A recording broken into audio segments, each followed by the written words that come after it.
Welcome back. To help us make sense of the announcements today on property, we have with us in studio Eugene Lim, who is a key executive officer at ERA Singapore, and he's also president of the Singapore Institute of Estate Agents. Eugene, welcome to the show. Thank you. Well, let's start with the 15-month wait-out period that's just announced. With that being gone, do you think the demand and prices for the HDB resale flats could pick up again? Well, I think it's an opportune time to implement this change because largely HDB prices have stabilized. And so with this 15-month wait-out period, you will definitely see an increase in demand coming from existing private property owners as well as ex-private property owners. Yeah. The government is also giving developers, that's another announcement, an extra 6 months to complete and sell units in the larger en bloc projects, and also up to 7 years for mega developments. How do you expect that to impact the property market? Well, this certainly encourages more developers to relook at certain projects, especially the larger en bloc projects, which they previously shunned because of the complexity and the time taken. I think with a longer runway now, they are able to take on perhaps riskier projects, projects that involve more planning and consideration. And so it will be, end result, we could see a more interesting landscape if there are more en bloc deals taking place. Let's go into that then. Do you think it could lead to a revival of the collective sale market in general, especially for the larger or the more kind of aging developments that we're seeing? What kind of challenges could still stand in the way of that? Okay, currently there is a small revival in the en bloc sales market. We've seen some deals taking place this year. I think this measure particularly would help the larger en bloc projects that was previously stuck because of the complexity, and also developers now have more time to sell the units, which therefore lowers the risk.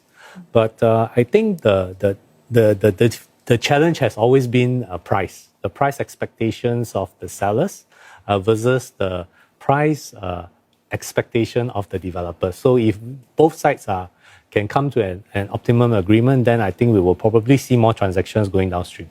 So you could see more attempts, but whether or not they come to an agreement, that remains to be seen. That's right. We'll probably see more attempts, as what you're saying. Interesting. So the government is also changing the way how property agents renew their licenses.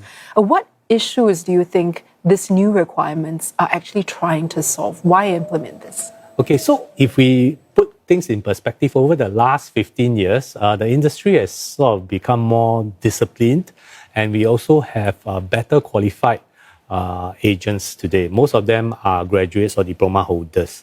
And so with that in place, the shift in focus now is on productivity and being active in the market, rather than there's a certain percentage of agents who have got their licenses, but they are not practicing. So the whole idea is to make sure that agents who are in the market, they are transacting, or if they are not transacting, then they can demonstrate that they are very current in their knowledge. I'm curious about the potential impact of this, because we saw that about 40% of agents did not actually complete these 3 transactions in the 3 years between 2023 to 2025. So how realistic is this new benchmark if 40% of them can't meet it? Do you expect many agents to then leave the profession as a result? Well, previously, if you look at it, previously 40% didn't make it because there is no push factor. But now there is a push factor. So if we look at it now, realistically, 3 transactions over 3 years, if we average that out, is 1 transaction a year. Yeah. So this is the basic minimum requirement. I think if you are in the business, you have no problem achieving it.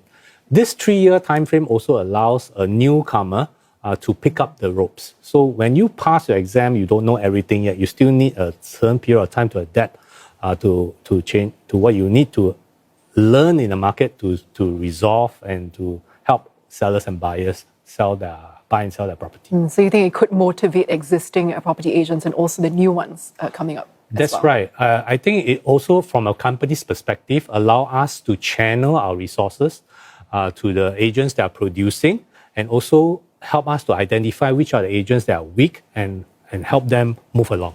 Well, taken together with the housing measures and also the new rules of these property agents that we're just discussing, what do you think that these announcements are telling us about the government's direction and also the priority they have for Singapore's property market? I think they have come to this implementation after monitoring the market for quite a significant period of time. And basically, two things are very important to the government. Number one, stability in the market. So market is stable now, and it is therefore time to implement measures that will actually help us to move the market along, and but have with very little or no risk of super price appreciation.